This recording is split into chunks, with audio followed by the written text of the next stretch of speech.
Hi, welcome to the Armed Guardian podcast. I'm your host, Brian, here with Crystal and here with Beth Alcazar from the USCCA to talk to us today about the Women and Children's Program that the USCCA offers and how it was developed and how you can, the different learning styles that are available there. So, without any further ado, how are you doing, Beth? I'm doing well. Thank you so much for having me. This is definitely a topic that's close to my heart. Great, great. And Crystal, how are you doing today, ma'am? I'm doing wonderful. How are you?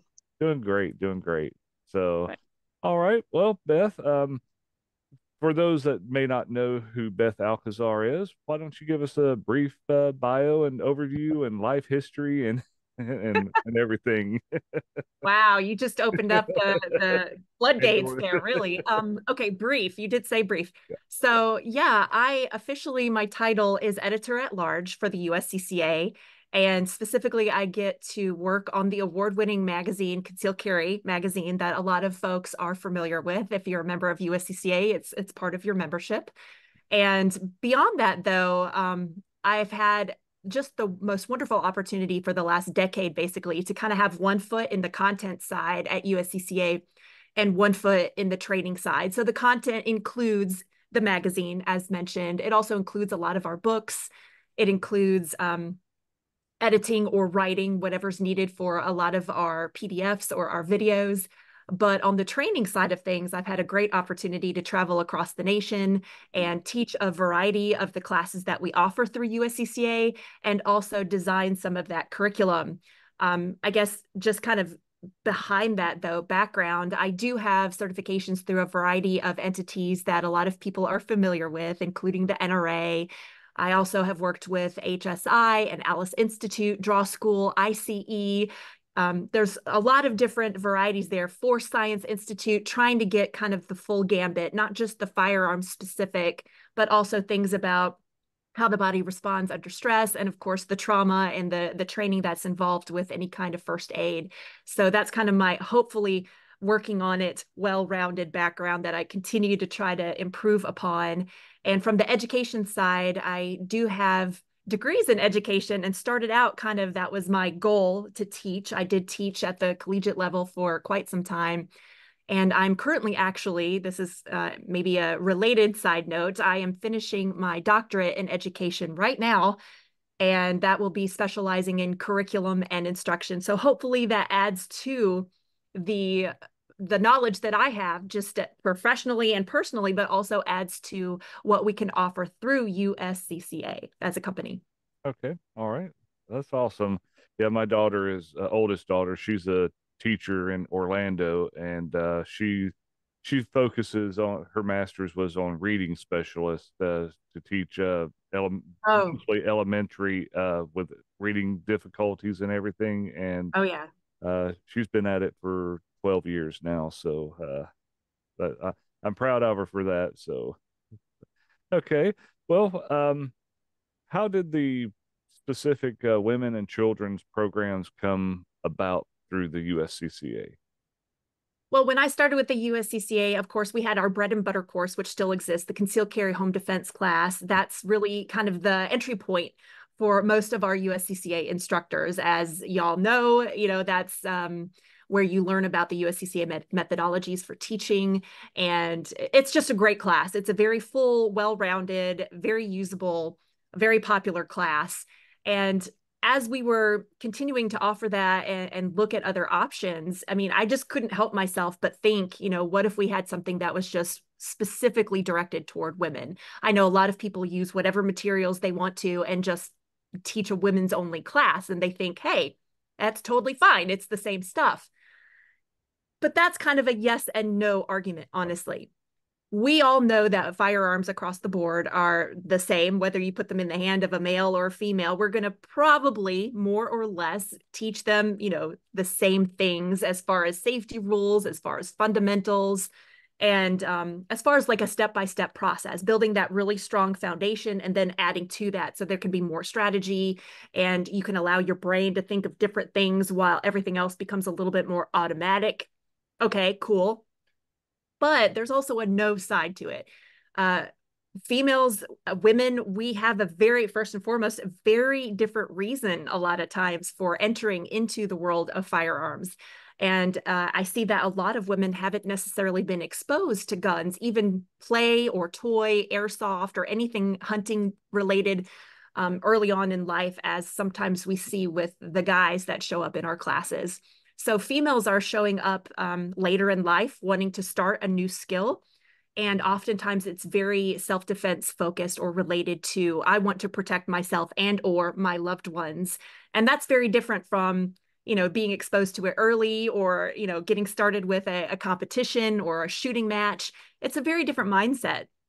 And I think we have to recognize that, across the board, no matter what we want to say or do or change, women are still the more victimized gender. Mm-hmm. And, statistics haven't changed a lot in regard to that, as far as women being a little bit more vulnerable if they're by themselves, or they're in unfamiliar places, or they're outnumbered by other people. It can be very intimidating, and oftentimes leads to a feeling of maybe helplessness. And firearms can be a very effective and significant option for these women. So they're coming to class with this idea of, maybe they're afraid, maybe they're intimidated. Already they've got this, I don't know if this is for me, I don't know if I want to do it kind of outlook. Right. And if we just throw them into a class with a bunch of guys and try to teach it like we normally do, we might be missing some very important connections. Mm-hmm. And that's really where the women's curriculum was born. It was my own experiences. I have been to countless classes and felt very much an outsider, Mm-hmm. or overlooked, or possibly treated a little differently, and not in a good way. And I didn't want women to feel that. I wanted them to be, at any stage in their life with any skill level, and feel welcomed into an environment that was directed toward them and understood them. So when I put the book together, you'll see there's a lot of my own story in there to try to help others just kind of relate and connect. We all start at the beginning. And I think that's an important thing for any new person, any new gun owner to understand. But also for women, it's almost like we needed permission. I didn't grow up with guns in the home. I didn't have a gun as soon as I could as a teen or as a young adult. I didn't really get into firearms very much until maybe around my senior year in high school, and a little bit in college. But seriously, I didn't put a gun on my hip or carry a gun with me until, 15 years ago. And it's like, I needed permission. I need someone to actually say, Beth, you can carry a gun for self-defense. And I was like, oh, I don't have to be a police officer. I don't have to have military training. I can actually just be a mom with a gun. So that was the perspective we decided we wanted to focus in on, to try to welcome women at any skill level or from any background into the world of firearms in a very welcoming way that also focuses on women's specific needs. Crystal, I know you know it, when it comes to our body types. Once we make a decision to conceal carry, it can be very different from the way that the guys are carrying. A great example, I had one man, best intentions, great intentions, at the range. We were discussing carry options. I was talking to another female, and he interrupted and said, hey, carrying a gun is easy. And he grabs a small, tiny little pocket pistol out of his pocket and says, see, I've got my gun with me at all times. And I said, cool. And I tried to put my hand in my pocket, and it was only that deep. And he just looked at me like, are you serious? And I'm like, that's the only pocket I have. And I looked at my friend, and she said the same thing. She said, I've got a pocket in my jacket, but my jacket is like a t-shirt material. A gun would not be stable in there. And he was very, very just shocked by how simple it is for him, but how challenging it could be for a woman. So that was the whole background, Right. Just a story of, I didn't want women to be frustrated, and I wanted them to have something that was speaking to them. Mm-hmm. Okay. Yeah, that little pocket is a pain. And also for when you're carrying a knife, it doesn't work out so well either. That's a big challenge for us. They need to make pants for us. Like we want those deeper pockets too. Well, yeah, and there's some great tactical pants out there, but that's Yeah. the problem. They're tactical, so they're great for Yeah. training, but they don't necessarily look like something maybe mom would wear to the grocery store, just Definitely. average mom. So sometimes it stands out, and a lot of us women don't want to stand out. We don't want people to look at us and go, "Oh, she has a firearm," or "She looks like a victim," or we just want to blend in and live our lives. Yeah. Yeah, Yes. I make a point whenever people are coming to me for classes, and whether it's I'll have some people say, "Well, why do you separate the women and the everyday carry or everyday training or the basic training through the USCCA?" And I tell them, no, if you've got children, if you've been in relationships, you know, men and women see things a little differently. Guys, you say, we're going to train with this gun. Oh, give me the gun. I'll figure it out and go from there. Where the women are very detail oriented, and they ask questions. They're very inquisitive, and they want to make sure that they understand. And that's one thing I like about the women's program is that it's spaced out to where it's like with the basic and intermediate level is I compare it to the basic handgun program through the USCCA. It's kind of that expanded time frame or expanded where you get more time to go into detail with the women, where the guys, yeah, I'll figure it out and everything. And that's one thing I really like about it. And I've had a lot of good feedback from women that have attended that they appreciate the extra time that they have to really work on the specifics that we're teaching in whatever segment it is. So, Well, and that curriculum was designed as, I call it, the stepping stone. mm-hmm. There's a lot of great curriculum out there. I mean, from a lot of different organizations and instructors, and we want women to go take those classes. I mean, if you want to learn all those things one day, by all means, go learn all those things. If your mindset is competition, take a class on IDPA or USPSA. If your mindset is defense, go take those defensive classes. But the women's, especially the intro, the first class was meant to be that stepping stone, just the touch, just the taste in a way that would make them feel confident and capable and willing to do what's next. And that, honestly, I put it in the book, I put it in the curriculum. That's what women ask me even before the class is over. They're saying, "What's next? Right. What do I do now?" And they want to sign up for the class. And that's why the women's curriculum was intentionally segmented from the get-go. It was designed to be a basic class or an introduction class. We don't even talk about revolvers in that class. And I do that intentionally. I know some people think that's terrible, but I just want it to be the light touch, not overwhelming, not overloaded, not full of jargon or full of things they're not going to remember. We know that's not how the brain is going to work. We know they need time for it to kind of soak in, let them sleep on it a little bit, let them contemplate it even when they're not aware, and let that go from that short-term memory into that long-term memory. So it's little bite-sized pieces. And then the intermediate class kind of builds on that. It allows us to go, okay, let's look at some other kinds of guns now. Let's look at how they work. What about if they malfunction? So we're not overwhelming them day one when they set foot at the range. We're giving them hope, like, you can do this. Right. I also wanted to make sure that the classes, they're very flexible for our instructors, but I intentionally wanted them to be kind of short pieces. There's just a lot of ladies out there that can't say, "Oh, I'm going to go take a 6, 8, 10-hour class today." Right.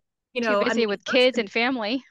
yeah, first and foremost, what about the kids and family? What about, the responsibilities that we have as wives, as moms, as entrepreneur or businesswomen, or what else we're doing with our lives? We make a lot of commitments to things, and an 8-hour class on a Saturday is like, oh gosh, I can't have my whole day gone like that, or figure out where the kids are going, or try to keep all my checklists in order. And what if they don't even like it? How many 8-hour classes have women gone to where they felt bad and intimidated and uncomfortable, and now they're having to sit through it the rest of the day, and they're not going to learn that way? So the classes for our USCCA women's curriculum, they're intentionally shorter, you know, like the 2 to 4 hour block. Women will sign up for that. You know, the intermediate, same thing. It's about a 2 to 4 hour block, depending on how much dry practice you might do in the class and or how much of the range time you decide to, incorporate. And then the women's defensive class, and Brian, you mentioned this when we were just speaking casually, but that's kind of a standalone later down the road kind of thing. So let them take those first two classes. You could even do those back to back if you wanted to. They're intentionally made so that they flow really well. But then there's a big leap to the next level.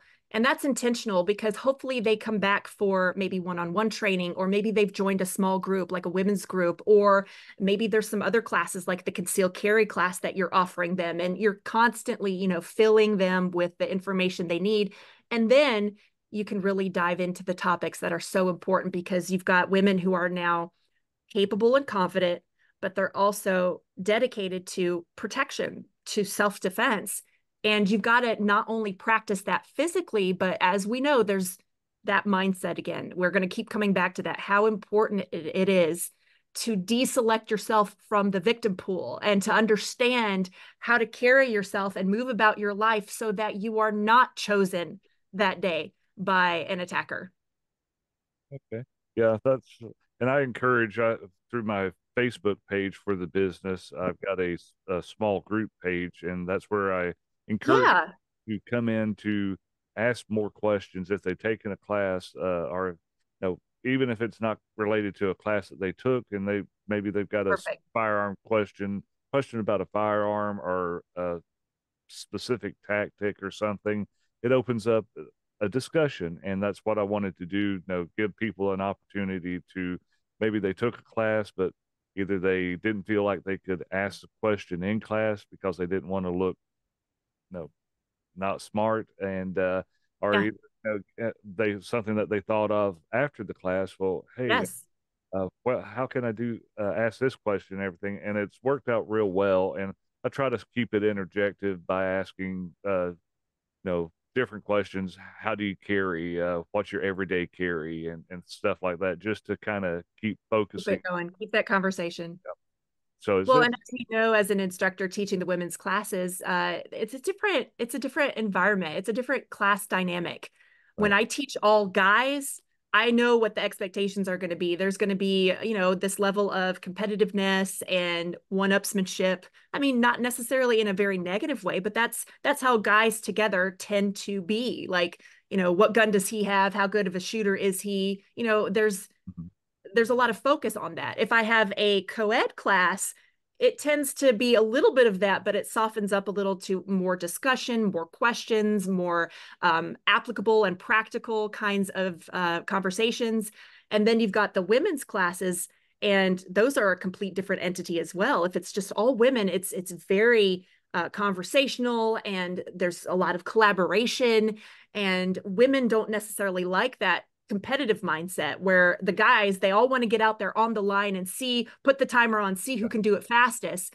The women aren't necessarily gung-ho about that, especially being new, but what they will do is cheer each other on and collaborate with one another. And they literally walk into the women's class as complete strangers, and they walk away as friends who want that community. And Right. that is a brilliant way to keep that conversation going and keep people active and interested. And for all the USCCA instructors, I'm not trying to sell books or anything, but this is a great thing that they can take home and see themselves in. They can reiterate and remember and practice and just enjoy the things that you've discussed in the classroom, and they can double check it at home. Yeah. If they get the book from your class, the teaching continues, so then they've got the support from your group online, and they've got the support from the book, and they're hungry for it. They're coming back to classes. Yeah. Sometimes they take I've had the same lady. She's come to the introduction class 3 times, and every time she's brought a different friend, and it's just awesome. Yeah. That's what women do. It's awesome. Yeah. Yeah. Whenever I teach a co-ed class, and I see husband, wife, boyfriend, girlfriend come, I'll let them sit together during the classroom portion. But whenever we go out to the range, and I'd let them know in advance that I'll put them on opposite ends of the range, because you got that, how are you doing over there? No, no, you're doing it, this way. No, let me be the instructor. You do you, and I'll help her and everything. I do that specifically just for that mindset where, us guys are focus oriented, competition oriented, and the female may be a little intimidated by the firearm, be her first class or something, and this kind of gives them space to be themselves and not feel under the pressure of, the other guys or other people in the class, or somebody breathing down their neck, thinking that they've got to impress somebody, or that they've got to show off. So well, that's awesome that you recognize that too, because if we study the way that the brain is between male and female, we see a lot of differences biologically and psychologically, and it's really fascinating because you've got, somebody said it and I wish I had, it wasn't me, but I love to use this phrase that if you're thinking about a good way of picturing what the brain looks like for a guy's brain is more like waffles. It's got segments and it's got a place for things. And for guys, they can easily focus on that one thing, like at competition shooting. I've asked my husband before, we shoot a lot of matches together, what are you focused on? And he can tell you, it's going to be, I need to take this many steps. I need to reload at this point, et cetera, et cetera. But women, their brains are not like waffles. They're more like spaghetti.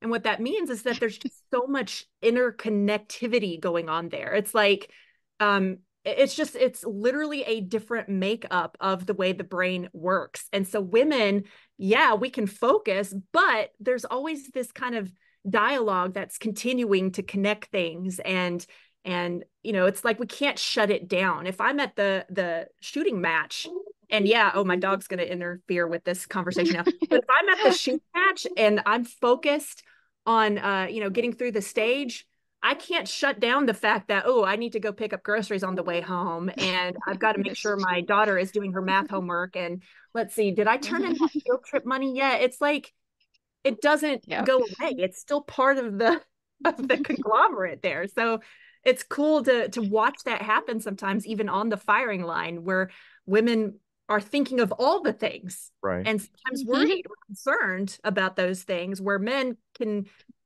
usually segment that a little bit differently, and maybe it's just a different experience for them altogether. right, yeah, okay. Do you find that women, if you do like a women's only class, that they open up more? Because what I find in my classes, when it's just a group of women, they really open up. So whereas when they have a male involved, they kind of shut down. So that's why I like to do the women's only, and they really appreciate that. Yes, absolutely. And you know what? With the women's class, I want people to understand it's not just for women to teach women. That's awesome. That's great.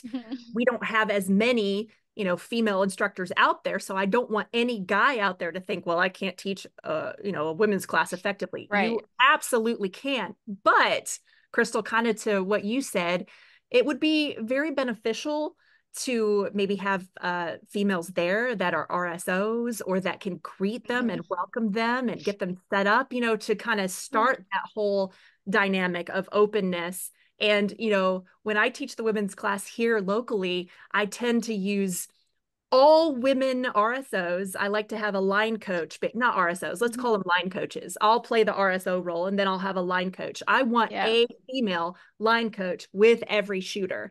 And if we have 14 in the class, cool. We'll do 7 with a line coach and then do a relay. Yeah.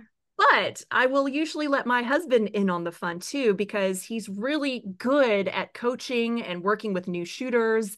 And he has a great personality that the women are okay with. But if I just slammed him into the class at the get-go, it might not work as well as what you were talking about with the openness and the dialogue and the questions. But if I kind of let him in and show him or show the class that, he is welcome, and this is still a great place to have those open conversations, you just got to treat it a little differently, so that women don't see a guy and automatically go, oh, I got to shut down and can't say anything. Right. This is why we have to think about the class Yeah. atmosphere and the way we're dressed and the way that we Hmm. can interact with people walking in the door. I mean, that first impression can make a huge difference to whether or not you're going to have that awesome conversation happening. Oh yeah, definitely. I know with my students when they first see me, they're like, "You don't look like an instructor," and I get that from other Yeah, instructors. I'm like, "I'm just an everyday woman. I wear heels. This is how I dress every day." So when I come to class, they appreciate that because a lot absolutely. of times they come in all tactical and tactical gear, and they're like, "I don't want to make them feel intimidated. I'm just like you," Yeah. Well, and and not they only open up a lot. intimidated, yeah, not only intimidated because they don't know what all that stuff is, but they also think, do I need all of that? Yeah. No, you Yeah. don't. You don't. No, yeah. I'm not going to go out in a full tactical gear. Things can happen anytime, any place. And I Exactly. may not be dressed like that, you Yes. know? Yes. So And for I the dress guys the way. teaching, yeah, for the guys teaching the women's classes, remember that. Don't show up in your full rig that you would wear to competition and have, Yeah. everything on Yeah. the belt Yeah. because that's It's, like just yeah. a lot of It's times with our scary. yeah, a lot of times with USCCA instructors, we tell them don't have the gun showing at all. Yeah. Let them see you as an instructor and let it just be just more of a conversation than this like Yeah, kind of thing. yeah, yeah, yeah. And I'm so girly too. You should see my range bag is a leopard print. I've got this cheetah print headset, and it's funny because I tell them it brings out the wild animal in you. You become the Awesome. predator, not the prey. I make it, and I tell the ladies, oh, if you wear these these cheetah earmuffs, you're gonna be surprised at what you can do. And it's like a joke. And I'm like, look at your shots. They're amazing. It's just a joke, but I make I it love it. fun and we laugh and I tell them, listen, you're stuck with me for life. You didn't just come here to take a class. You got any problems in your life, you're going through something, because I'm big on suicide prevention, Yes. anything in life, you call Yes. me. And they do. They do. So Well, I that think just it's really shows you important that too with women, they're developing a relationship, and absolutely. they're putting their trust in you, and they would love to have a confidant or a resource. And I think some of our instructors of the past didn't really connect that way. It was just kind of one and Mhm. done, or No. like you're a number. And women don't. They want the connection. I can't say they don't learn that way. Of course we do, but Yeah. having the connection just makes a whole it just opens up a whole new world of just Mhm. confidence and um, desire to open up or learn or it just makes a huge difference, male or It is female, a that It class. is a big difference. I do like the birthday. So when it's the birthday, like, come on in, we're doing a free class. I do extra because I want them to continue, Oh yeah. continue their training. And it's not just about firearm training. It's also about Yes. situational awareness, crime prevention, because I'm a crime prevention expert, if there's such a word, and that's what I do. So even people that don't want to Awesome. use a firearm, they can still benefit. Well, I And think women need to know that. I think that's our biggest venue for, I think, bringing new people into this information. Again, whether or not they choose to have a gun is it's not irrelevant, but it doesn't matter. You need this information. I tell people all the Exactly. time, if you understood how the gun works and how to unload it, clear it, or check for that, wouldn't you feel more comfortable around a firearm, even if it wasn't yours? Um, and not to scare people or anything, but I think back to any of these situations in which an armed attacker has entered a school or a business or a church. If you had some basic knowledge of how guns work and you recognized a malfunction or you recognized even under all the stress that something was different or wrong or there was a pause or they were manipulating something, I mean that could potentially be your chance for escape or your chance to take action of some sort.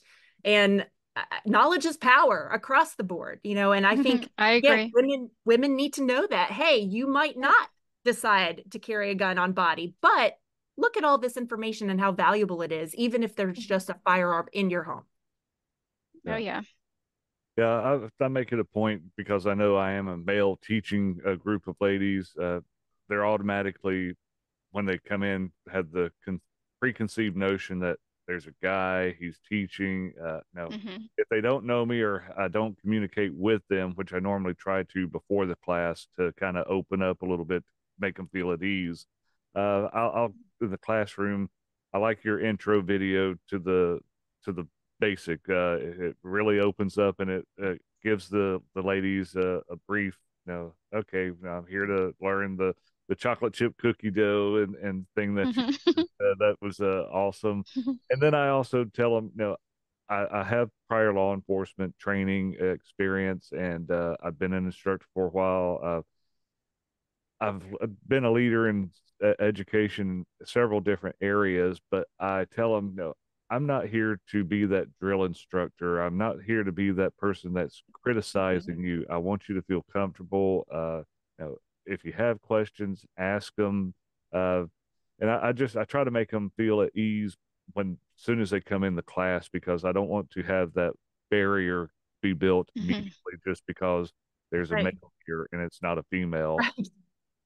Oh And yeah, they'll put up a wall. yeah, yeah, and I've actually had several ladies after the that had wrote reviews for me from taking the classes that they learned so much, and a lot of them have had prior, if you want to call it training from family members or people that were in the military or law enforcement many moons ago. That they we all know the Weaver stance was taught for a long time, and then the cup and saucer grip that most ladies tend to that have had something like that. I've seen them come to that and the class with that.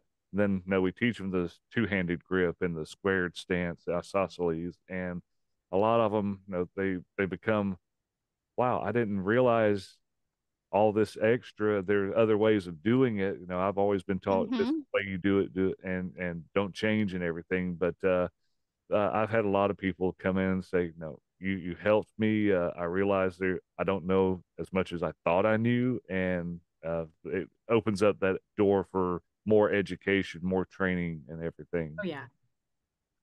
You have Well, I anything else? think Go ahead. that sometimes is the mistake of the instructor, male or female, is that, we walk into a classroom, we're like, I've got to teach them what I know. Right. But that's not really the goal of a good instructor. The goal is to teach them what they need. Yeah. And I think that's where what you're saying, it fits so well. You've got to be able to, we're not coddling women. We're Mhm. not, oh, let's, make baby this or water it down. We're not. We're Right. just creating an environment that is going to be conducive for learning for them, whatever they come to the class with. We don't know even, like you said, what training they've had, wrong or right. We don't know what Yeah. experiences they've had with guns. Maybe it's been traumatic. We don't know if they're here because they've truly felt fear that they are in danger. We don't know. So we're not Yep. coddling them and, oh, let's hold your hand.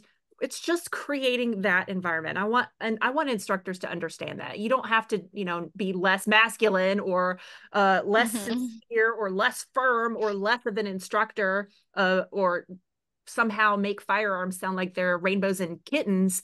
But you have to Hmm. just be sincere and open to having a dynamic that is going to work for those folks, and that involves not necessarily a softer touch, a different touch. It involves just being there, being present, being vulnerable. I tell a lot of people, when you're teaching, especially new shooters, especially women, don't grab a gun out of their hand and let me show you how it's done kind of stuff. That's the bravado attitude a lot of instructors have had in the past that I've experienced.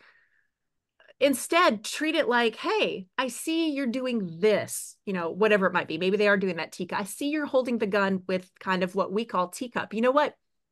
I actually used to do that. And let me show you what I've learned that's more effective. By putting yourself in that That's conversation, right. letting them know you had to learn too, Yeah. can make all the difference. Yeah. Definitely. Anything else, Crystal, on the women's before we dive into the children's program? No, I think that's about all for now. Okay. All right. So transition now over to the children's, and I really like this because with the influx of new handgun owners and the majority of them being women who are normally with the children, and these new uh, women firearm owners, the children are with them, and we're introducing the handgun into the home environment. And what are we going to teach if the parents are teaching anything? Hopefully they are, but do they realize different storage of handguns. If a child goes into the bedroom and opens up a drawer and sees a handgun laying there, what are they going to do? Are they at a friend's house? I really think this was kind of a, I guess, missing part that needed to be filled, and I'm glad that you and Sean did the program. Y'all have some funny interactions during some of it, and it makes it real interesting. And I'm, like I said, I'm in the pre-show. I'm still working on completing the course completely, but I really like what's been going on with it. So tell us a little bit about why the children's program was developed. Oh my gosh, yes. So the children's program actually kind of got its start around 2017, believe it or not. This is when Steve Fisher at USCCA and I started to really brainstorm what would this look like? How does it work? So, we launched the women's program. And like you said, kind of a natural progression from that is often, well, look at it this way, if there's a dad in a household who has guns, it might stop there, as far as it's the dad's hobby or the dad's activity. And he might bring up his children, especially sons. But if there's a mom who's on board with guns in a household, it tends to like trickle throughout the entire house and her community, like her family, her circle of friends, et cetera, which is really awesome because women do have a lot of influence, power. And this is, not just in the world of firearms. This is across the board. This is just the nature of women and sharing and all that. So it's a natural progression then that if, like you said, you've got females in your class, especially moms, and they're going, oh gosh, I don't know if I can have guns in the home. That's not safe for my kids. Or step beyond that, oh, we've got guns. I want my children also to know how to not only be safe, but to shoot.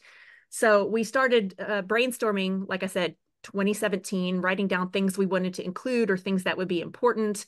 And for me, coming from an education background, I was like, USCCA has been awesome being able to, I've played around with bringing in those educational theories and methodologies and just kind of saying, how can we process that or transfer that, transpose that into the world of firearms? And they've been very welcoming and very supportive of that. And I think it's working. And I think a lot of folks out there who have training in education specifically, they're able to check boxes and go, yep, this is familiar. I've seen this before.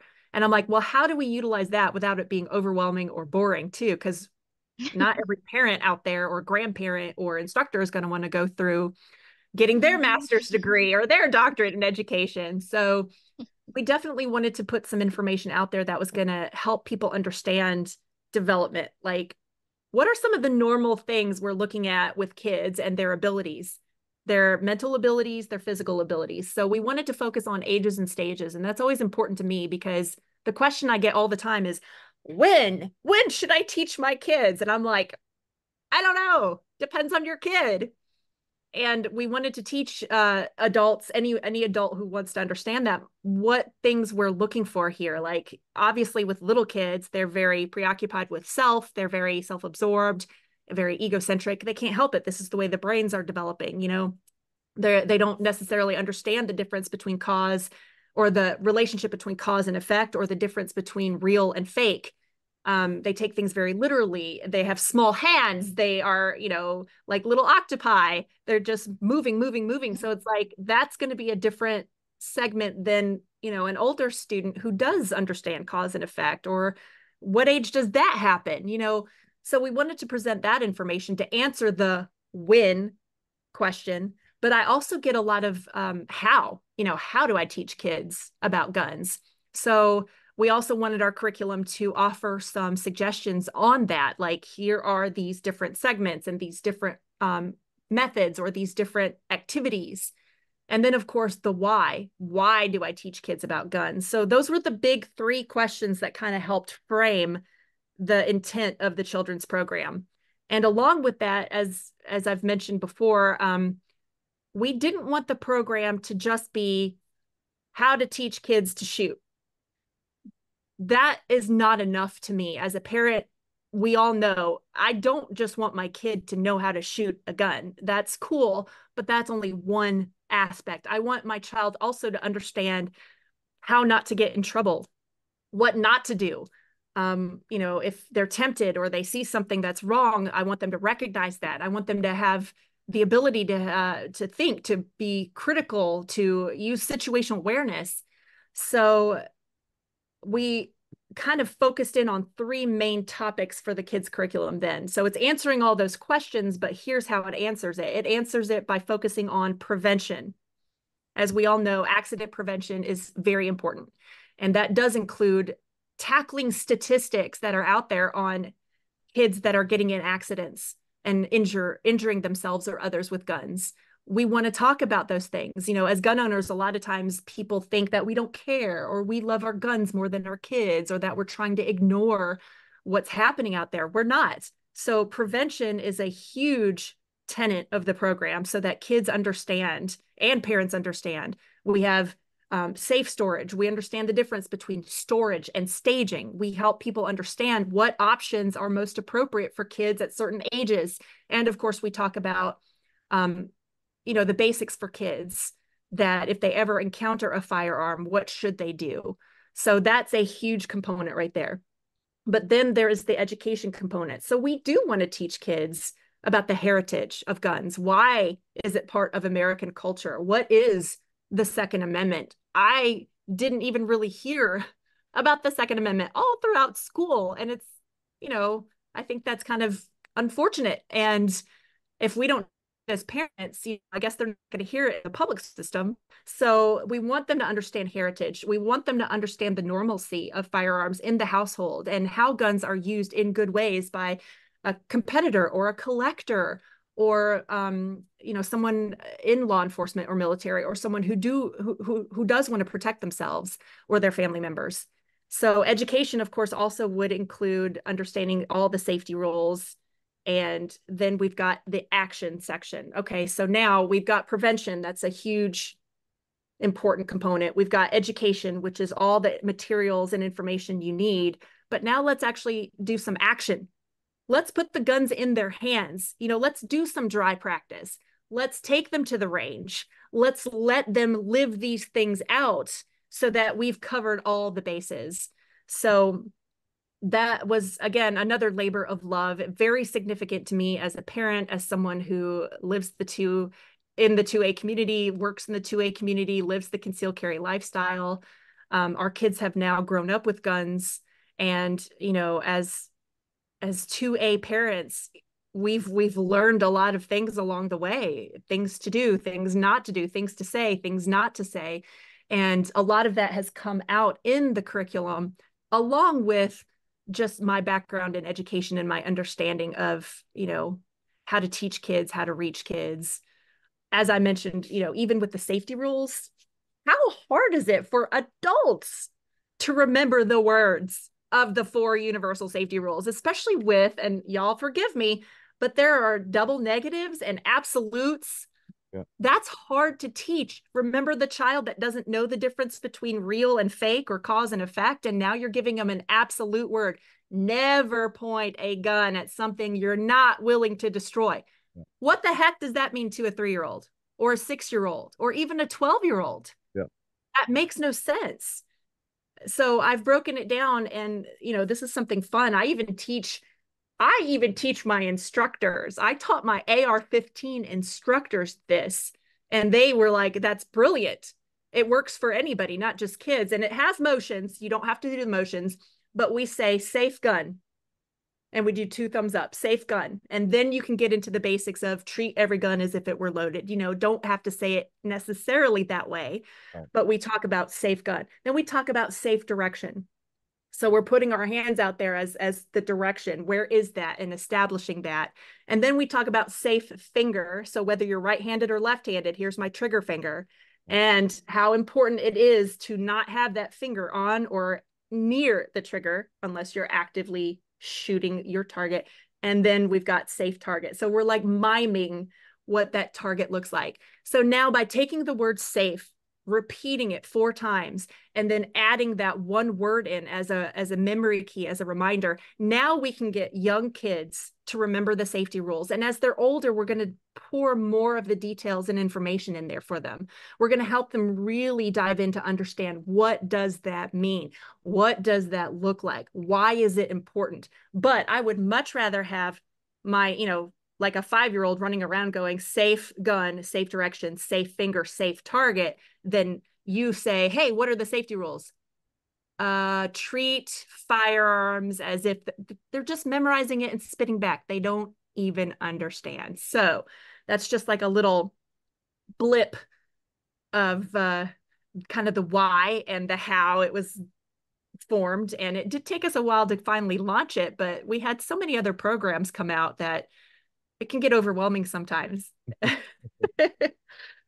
No, I really, like I said, I really am glad that they came up with the children's, because like I said, after the influx of COVID and the things that happened, and people wanting to protect themselves, it was a void that I foresaw that really needed to be touched on, because yeah, most parents are going that have guns in the home are going to kind of inoculate their children into what's safe, where not to go, and stuff like that. But what about the younger one that is not really, or they not in a firearms prevalent home, but they go to Johnny's house, and Johnny's parents are really active into firearms or competition or something, and they see something laying around. They're going to be inquisitive. They're going to, ooh, what's that? Yep. And want to go pick it up. And with this program, I think it's going to allow the children to be able to process and realize, okay, that's my mom or my dad carries that or uses something like that. If they told me never go, point it, the safety rules and everything, and I really feel that this is going to offer a lot of good results from the firearm safety, and I hope it also helps with accidental discharges where children are, unfortunately, when they don't know and they're playing around, there's going to be accidents, and I hope in this will help curtail that trend where kids are taught a little bit of safety from it, and it stops that. So you got any questions, Crystal, on the children's side? I'm trying to think, because we didn't have any preformed questions. I'm trying to run through my head while I'm talking here, but give you a chance. So you got any questions that popped into your head? No, but I just thought that was a great point, and that's what when I teach my students as well, I talk about the kids that don't have firearms at home, and a lot of times a parent thinks that, well, I don't need to worry about that because we don't have guns in the house. Unfortunately, other people do. Or Right. what if you find it in the bathroom? Because there's been people that left their firearms in the bathroom stalls because they took it off and they forgot it. Yeah. So it's really important that Yes. all children be educated, Mhm. not just the ones that have firearms at home. Absolutely. It's about education, not isolation. That's like my favorite phrase, because if we just don't talk about it, where are they learning the information? From television, from media, from politics, from friends, from school? Those are terrible places to learn about firearms and guns safety. I mean, you're going to learn what not to do, and they're not going to understand that or realize that. Something I had mentioned earlier, though, about the program that I'm really proud of is it's broken down in several different ways that it's very user friendly for our instructors. So for those who have been teaching kids for a long time, you might just hone in on one of those mini lessons and use that to supplement or to support what you're already teaching. It's got a adult only focus where you can teach a seminar to help adults understand what you just said, that there doesn't have to be a gun in the home. I mean, they could go anywhere and potentially come across a firearm. That's why it's so important you have this knowledge. So it's focused on adults, whether they have guns, whether they want to be instructors. And a lot of that is going to be balanced by what instructors are learning in the e-learning and the materials, and of course the book that fits with it. But the 9 mini lessons is where the bread and butter is here for, reaching kids of all ages, all levels, very short, easy to understand. They're designed to be anywhere from like 30, 45 minutes up to maybe 90 minutes, and blocks of education. That's how they learn. That's what they're used to. And they don't even have to be gun related topics. And I think that's really where we can fill in a lot of those gaps for students, learning about the history of the gun and the history of firearms in America. That's one lesson. It doesn't talk about here's how to shoot one. There's also a lesson on situational awareness, which I have taught across the board to numerous groups. Doesn't have anything to do with guns per se. You're not putting guns in their hand. You're not teaching them safety rules about guns. You're teaching them how to use your brain and pay attention to the world around you and make good decisions. So we have the opportunity to train children across the board again. So it's prevention, education, and action. And all three of those together are going to help us, I think, stop a lot or change a lot of these statistics that are out there right now that talk about kids that are getting injured or even possibly dying because they are either intentionally using these firearms in a wrong, terrible way. And that's harder for us to touch on. Right. But where we do have an opportunity to make a difference is where children are unaware or unsure or unskilled, misinformed, uninformed. That's where we have a chance to make a difference and make sure they have the information to make good decisions and wise decisions. That's what this is all about, and if we can get the whole family involved, how awesome is that? Right. And that's what's cool too, those mini lessons, even if you do want to teach kids how to use guns properly, I love that the adults are there. It's geared towards the kids, but the adults are there. And they're like, yeah, I brought my kid here because he or she needs to learn about safety or how to use a firearm. They're sitting in the back, like, I know all the stuff. And then they'll come up to me and they're like, I actually learned a lot. And I'm like, yes, yeah, they're probably not going to go to a class and they think they're there for their kid. And now they've learned and they've become inspired. Who knows? Then they'll come to your concealed carry classes or your defensive pistol classes now. Right. Yeah, I've had that before. I've had that when I've done the children's classes. The parents like, oh, I want to come and attend, and they do. Let me try that. Or wait, what did you just do? Yeah. It's awesome.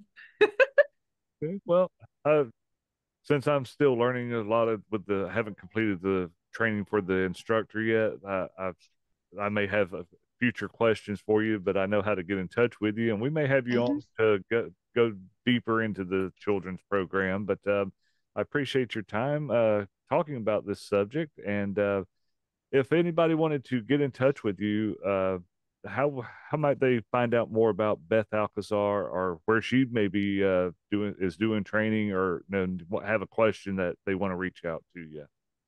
Well, sure. I lurk around in social media a little bit, as we all do, and they can find me on Instagram. I just am Beth619. That's my birthday, 619. So Beth619 on Instagram. But most of the time, if I'm going to post about training or events or appearances or other things, it's going to be on Facebook. And that's Pacifiers and Peacemakers with Beth Alcazar. And yeah, those were the two most important things when I had little ones, is make sure the pacifier and the peacemaker were with me at all times. And yeah, they do kind of have other meanings and you can play around with that as well. But find me on Facebook, ask a question, message me, or check out whatever training is going on. Kind of what Crystal said, you're stuck with me. I'm here and I'm always honored to be part of the journey, because I'm learning right along with everybody else. There's always something new, something different, something out there that people are, challenging you with, or trying, or, well, what about this way? There's so many different kung fu's out there, as it were, that it's great to keep that conversation going, and I welcome it. Okay. All right. For people that might be looking for training to find a women's or children's program, in the show notes, I'll include a link to the USCCA's Find an Instructor page, and you can find someone in your area or where you desire to travel to go to training.